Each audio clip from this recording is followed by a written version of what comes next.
going? How's it going, gang?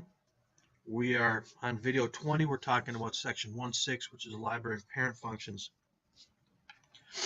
Make sure that you have some graph paper ready because we're going to have 8 different functions that we're dealing with here, all of which we're making a unique graph for. So in this particular video, we're going to learn the basics of those 8 parent functions. In the next video, we're going to understand and evaluate step functions.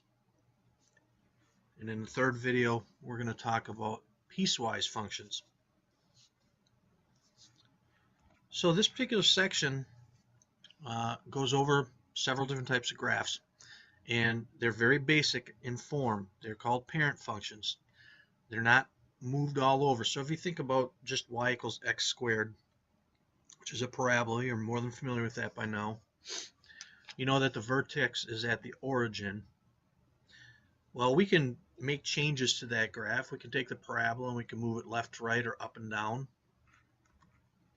That's called a transformation. Those are horizontal or vertical shifts.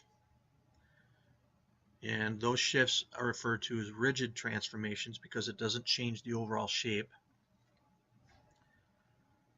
Non-rigid transformations are ones in which there's a coefficient in front of the x term, and that makes it steeper or less steep, and I always refer to it as being skinnier or fatter. All right, so we want to understand these parent functions so that when we see an equation of this nature, we know roughly what it looks like without a whole lot of work involved. And I think we're all fans of reducing our workload. What I want you to pay attention to, I'm going to first give you the parent function, and then I'm going to give you a transformation of it. And in those transformations, you're going to be dealing with 3 letters that alter the graph a little bit. The h term always moves the graph left or right. The k term always moves the graph up or down. And a, which is a coefficient in front of the x term, makes the graph skinnier or fatter than the parent function.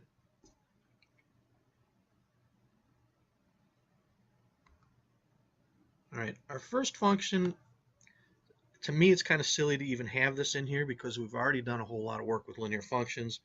But if we were applying the same transformations to a linear function, it would look like I'm about to do here. This one here is just y equals x. That line that you see on the graph, it's at a 45-degree angle. Everybody should know what y equals x looks like. So previously, when we were dealing with linear functions, the alternative form was slope-intercept, y equals mx plus b. Okay, now I just told you that these transformations were going to have h's, k's, and a's, and you don't see any of that in there. So if I were to rewrite this in the context of this section, I would write it y equals ax plus k using our new notation. So there's going to be some kind of correlation between the linear stuff we did before and treating it as a parent function here. That shouldn't be too tough with that one. The next is a square function. Okay, the transformation, and this takes the form that you're going to see in most cases. H moves it left or right, k moves it up or down, and that a term makes it skinnier or fatter. But the basic function is right here. Whatever the parentheses is squared. That's what resembles the x squared there. Now I want you to pay attention to one thing in particular. I'm not real nitpicky on the graphs. I like to be able to get our graphs quickly and, relatively accurate. But I'm not so interested in you point plotting like we learned before. So I like to refer to these 1-1 spots. And the reason that I refer to them is because that helps you in your graphing. If it's a skinnier graph, if that A term is like 3 or 4 or a number like that, it takes the parabola and it makes it skinnier, which makes it go inside of those 1, 1 points. And the whole point of those 1, 1 points and why they are there, if you think about this equation right here, if I plug 1 in for x, well, y is just 1. And so you go over 1 up 1. If I plug in -1, again, y is just 1. And so you go over 1 and up 1. Unless there's an A term, you're always going to be working with those 1, 1 points, which is why I bring it up. Okay, all of the graphs that we're about to do have those 1, 1 points. And so you're going to kind of use that as a template and either make the graph on those points if there is no A term, or inside or outside of them if there is. Okay, the next one is a cubic. Y equals x cubed. Transformation looks exactly the same as the last one, except now we have a cube instead of a square. And as I said, this graph also has 1, 1 points. 1 cubed is 1. -1 cubed is -1. As far as working inside and outside of those 1, 1 points, you'll understand that a lot better in the next section where we do transformations. Next function is the square root. Y equals the square root of x. Okay, the transformation. And notice that it still hits the infamous 1, 1.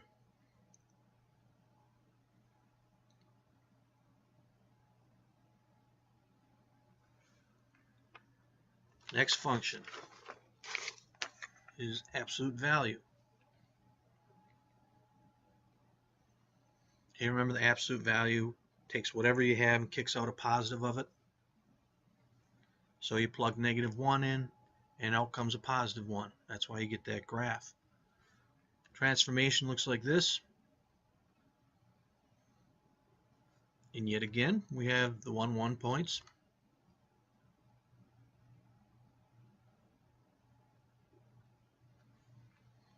Okay, our next function is the reciprocal function, 1 over x. The transformation would look like this.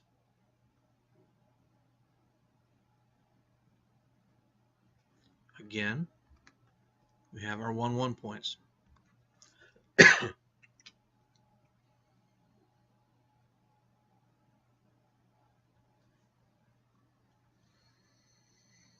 Okay, the next one is referred to as a step function because it looks like a set of steps. It's got that double bracket. That means greatest integer. I'm going to explain that greatest integer more in the next video, but this is the general form of a step function. Here's the transformation. So those are all of our parent functions. We're going to do a lot with that in this section. We're going to do even more with it in the next section when we deal with transformations. Just make sure that you understand what these basic graphs look like. And that's the end of this video. Adios. Okay, actually I want to go back and talk about that step function just a little bit more so that you understand the premise behind why it looks the way it does. What the greatest integer tells us to do is graph, or it comes out to be the greatest integer less than or equal to the number itself. So for example, if I had a double bracket of 2.3, greatest integer less than or equal to 2.3 is 2. Okay, so looking at this graph, everything from here to here is a decimal, and a decimal would round down to 0. Once you hit exactly 1, then it's going to bump up to the next one. 1.1 rounds down to 1. 1.2 rounds down to 1. Everything rounds down to 1 until you hit 2, and then it bumps up again. Okay, so hopefully that makes sense to you, the way we come up with this. And another thing about this particular graph is this. If you compare this to just basically y equals x, okay, if you follow these solid dots, that line is y equals x. So then all you have to do is come out 1, put an empty circle, and bump up to the next, and bump up to the next, and bump up to the next. Okay, if you end up having to graph something like 2, 2 times absolute value, or the greatest integer x, then you should think of that as y equals 2x. And now you're going to have points going through there. I gotta make that bigger. Not too big. Okay, and then the slope is 2, so you go up 2 over 1, up 2 over 1, up 2 over 1. And now your things are still coming out like this, because this line that with those red dots there is the line y equals 2x. So hopefully that helps you get a better idea of how you're supposed to graph these greatest integer functions.